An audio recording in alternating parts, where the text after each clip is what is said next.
देखिए, रईसी की क्या हत्या हुई है, इस वक्त यही है सबसे बड़ा सवाल। ईरानी राष्ट्रपति की क्या हत्या हुई और क्या ये कोई इंटरनेशनल साजिश है? ईरानी राष्ट्रपति की मौत के बाद अब इस बात की चर्चा तेज हो गई है कि उनको मारा गया है या उनकी मौत हुई है। दरअसल TV9 भारतवर्ष को मिली जानकारियों के मुताबिक ईरानी एजेंसियां किसी भी एंगल को खारिज नहीं कर रही हैं।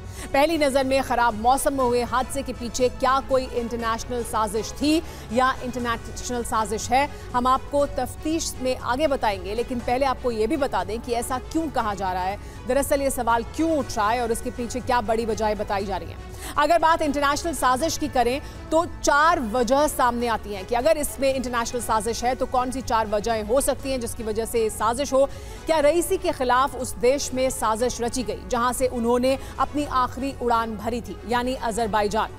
एक और बड़ा सवाल यह कि क्या रईसी जिस चॉपर में सवार थे वो चॉपर मेंटेनेंस की वजह से सवालों के घेरे में था, यानी पहले से ही उसको लेकर कुछ सवाल उठ रहे थे और अब क्या उसकी तफ्तीश होनी चाहिए।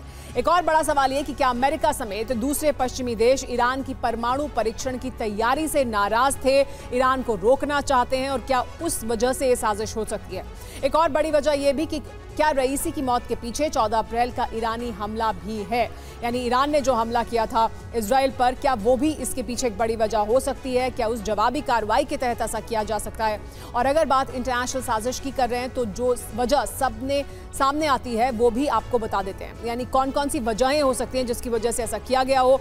पहली वजह, क्या ईरान के सुप्रीम लीडर की दौड़ में होने की वजह से रईसी को अपनी जान गंवानी पड़ी, यानी ईरान के भीतर जो कुछ हो रहा है राजनीति में उसकी एक वजह हो सकती है, उसका एक फॉल आउट क्या ये हो सकता है।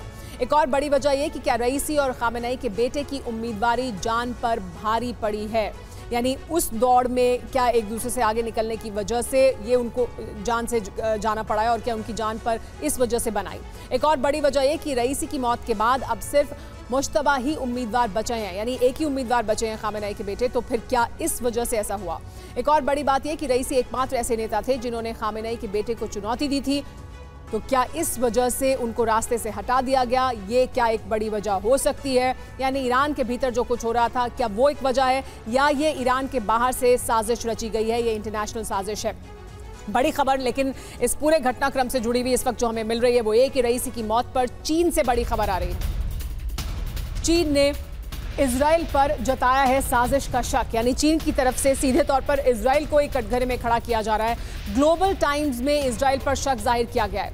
ग्लोबल टाइम्स में ये आर्टिकल छपा है जिसमें ग्लोबल टाइम्स की तरफ से ये कहा जा रहा है कि ऐसा हो सकता है कि इसमें इजराइल शामिल हो, यानी सीधे तौर पर इजराइल पर ही उंगली उठाई जा रही है। ग्लोबल टाइम्स, चीन का अखबार ग्लोबल टाइम्स जिसने इस बात की जिक्र किया है और सीधे साजिश का शक जाहिर किया जा रहा है चीन द्वारा, ग्लोबल टाइम्स द्वारा इजराइल पर। और इजराइल की तरफ शक की सुई लगातार जा रही है क्योंकि जिस तरह के हालात रहे हैं ईरान और इजराइल के बीच, जिस तरह से अभी कुछ समय पहले ईरान ने हमला किया था इजराइल पर, इजराइल ने भी जवाबी कार्रवाई की थी, लेकिन तब ये कहा जा रहा था कि ये जवाबी कार्रवाई उस प्रोपोर्शन में नहीं है जिस तरह से हमला किया गया था ईरान द्वारा। तो क्या उसकी वजह से ऐसा हुआ है और इसी की बात कर रहा है ग्लोबल टाइम्स। ग्लोबल टाइम्स में इस बात का जिक्र किया जा रहा है। हमारे साथ मेहमान जुड़ गए जिनके साथ इन तमाम एंगल्स, इन तमाम वजहों के बारे में बात करेंगे।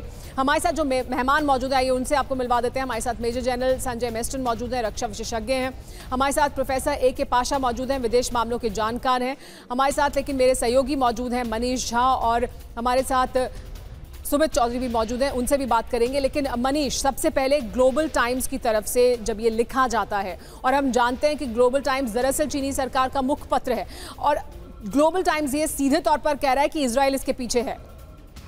बिल्कुल, देखिए ये सबसे बड़ी बात है कि इस वक्त जबकि ईरानियन एजेंसी खुद इन्वेस्टिगेट कर रही है, अभी तक ईरान ने इजराइल पर सवाल नहीं उठाया है, लेकिन उससे पहले चीन ने इजराइल पर सवाल उठा दिया है। चीन ने इजराइल को दोषी ठहराया है, चीन ने इजराइल पर शक जताया है, संदेह जताते हुए कहा है कि चूंकि पहले भी इजराइल ने ईरान के चाहे टॉप कमांडर जनरल सुलेमानी हो या फिर उनके वैज्ञानिक या दूसरे और लोगों की हत्या की है या फिर उस पर अटैक करके उसे मरवाया है, तो ऐसी स्थिति में शक की सुई इजराइल पर जाती है कि इजराइल ने ही कोई फाउल प्ले किया है जिसकी वजह से ईरान के राष्ट्रपति और विदेश मंत्री और दूसरे लोग मारे गए हैं। यह कहना किसी और का नहीं है बल्कि चीन का है, चीन के ग्लोबल टाइम्स का है, उसके मुखपत्र का है।